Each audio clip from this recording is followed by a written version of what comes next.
I did go to your website and I saw something about corporate taxes, and I Yeah. did see was kind of don't provide exemptions but credits. Could you kind of explain that model a little bit more thoroughly for me? Sure. Here's where I think I might be a little bit of a conservative. I'm starting to realize the more I talk about this, which I'm okay with. One of the things that I've done in my life, my biggest business experience was I raised $4 million and made a Jean-Claude Van Damme movie in Puerto Rico. The only way that that movie happened was the Puerto Rican government gave us like a $1.6 million tax credit. And what that means is we went down to Puerto Rico, we spent money on creating jobs in Puerto Rico, we spent money in their economy, and then they gave us a tax credit, which we were then able to sell. And so without getting too complex, we borrowed against that tax credit, and that's how we were able to make the movie. Now, the way that the rubber meets the road on this is we weren't just given a tax cut and then they said, we hope you spend the money down here. We were given a tax credit, and the only time we received it was by proving that we created those jobs. So for instance, what just happened in Wisconsin with Foxconn, they went and gave them a multi-billion-dollar tax credit to create thousands of jobs. And the only way they're getting that tax credit is once they pay those people. The trade-off of not giving them that is you don't get the jobs, and the money never gets spent down there. So while it's sometimes framed as a giveaway by the taxpayers, the truth is you're giving away money that wouldn't be down there to begin with. So in a sense, I think I'm a little bit of a conservative in this way, because I think giving tax credits to get companies to come create jobs in your economy, I don't see that as a giveaway. I see that as an investment. I see that as an incentive. And I know from my personal experience, we wouldn't have made that movie any other way. So that's why I'm saying let's give tax credits. Let's not just give blanket tax cuts to companies, corporations, and just hope they create jobs in our community. A great quote that I come back to for this is when Romney was running, there was a CEO in Nebraska who said, give me customers and I'll create jobs. Give me a tax cut and I'll take my wife to Aruba.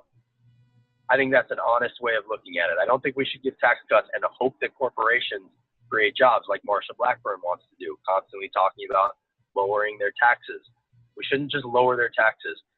Project by project basis, we should give specific tax credits and make sure that they create those jobs, and then we give them their credit. That's how we should do it.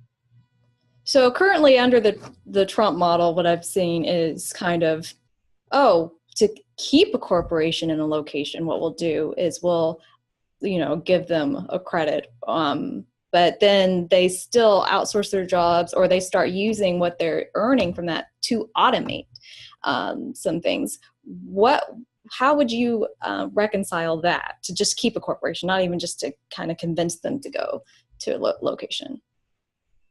Well, I think it's, you're with a credit, you're giving them, they have to earn their credit by what they spend on people. So they have to show their receipts, and there are definitely going to be some abuses. I think automation is a whole other issue that we could talk about. I mean, as far as automation goes, truck drivers are about to get hit really hard by driverless trucks. That's something where I think there are things being proposed in places like Massachusetts where you tax companies by the driverless mile, and then you use those taxes to retrain drivers to do other things like running customer service and that kind of thing. We need to prepare for automation. I think that's a separate issue, and we definitely need to do it, and we do it by taxing things like driverless miles and valuing the people that are going to lose their jobs. We've done things like that before. When NAFTA was signed, a worker assistance program was voted on. Marsha voted for the trade agreement, but against the worker assistance program. So we do need to help workers, and we do need to do it by making corporations pay a premium for what they're about to do with this automation stuff, because otherwise their bottom line is going to get better and better, and the bottom line of the people is going to get worse and worse. We need to prepare for that eventuality. As far as specific basis where tax credits turn into abuse, I think, yeah, that's going to happen. But I've seen tax credits work. It worked on a movie that I made. I think that it's a good way of looking at things. I think, it's better than tax cuts, and everybody leaves happy. Okay, that sounds fair. I'm going to kind of shift it to the military, and specifically to what was just ordered with transgender people. and kind of how you actually feel about that, if you would take any measures to actually assure that that stays in place or reverse it if you were to be elected. I'm disgusted by it. I never served my country. I think anybody who is willing to is a lot braver than I am and deserves to be valued, not ostracized. Yes, I would fight that tooth and nail. I think everybody who cares about people and the military and anti-discrimination should be fighting against this. Again, I know I keep going back to it, but when Donald Trump announced this on Twitter, not that I have anything against Twitter, I'm a big Twitter guy, but not where you should be announcing things like this. Marsha retweeted every tweet that he put out there and then did an interview telling us that the generals had ordered it, and they didn't.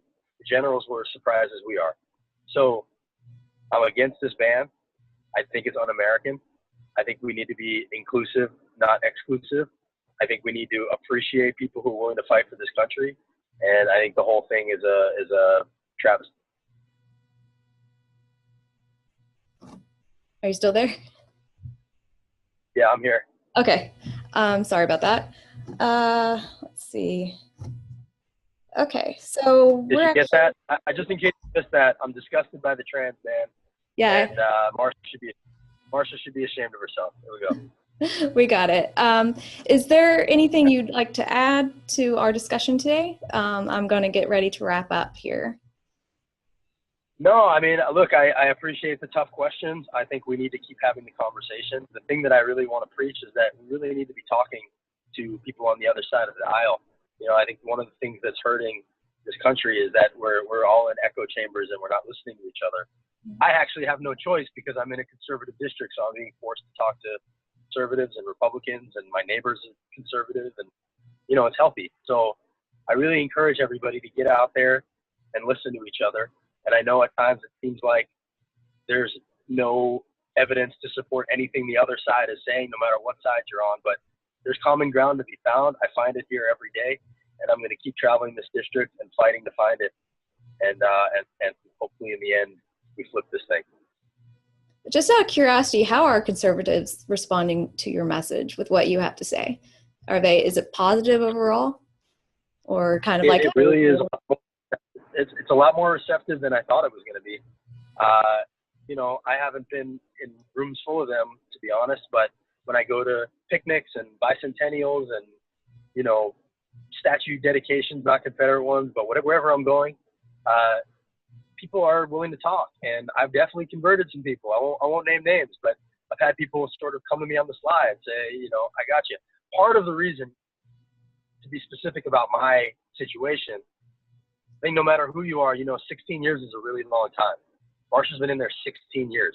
They voted for Donald Trump because they voted for an outsider. They couldn't vote against Hillary because she was the establishment in their eyes. Marsha's the establishment. So if you want to drain the swamp in this situation, you're going to have to vote for me, because voting for Marsha is not draining that swamp. It's just keeping it full. So I think that resonates for people. I believe in term limits. To go back to your original question, I would term limit myself. You know, I think we need to have fresh blood in there, and that's what I'm hoping. That's what I'm preaching. Erasing lines and a fresh perspective. Do you have a website or anything that people could go to kind of learn more about you, learn about your values, and also maybe donate, volunteer? I'm glad you asked. Yeah, it's kanewforcongress.com, Kanew, and I'm at Kanew on Twitter. All right. So, Justin, thank you so much for speaking with me today.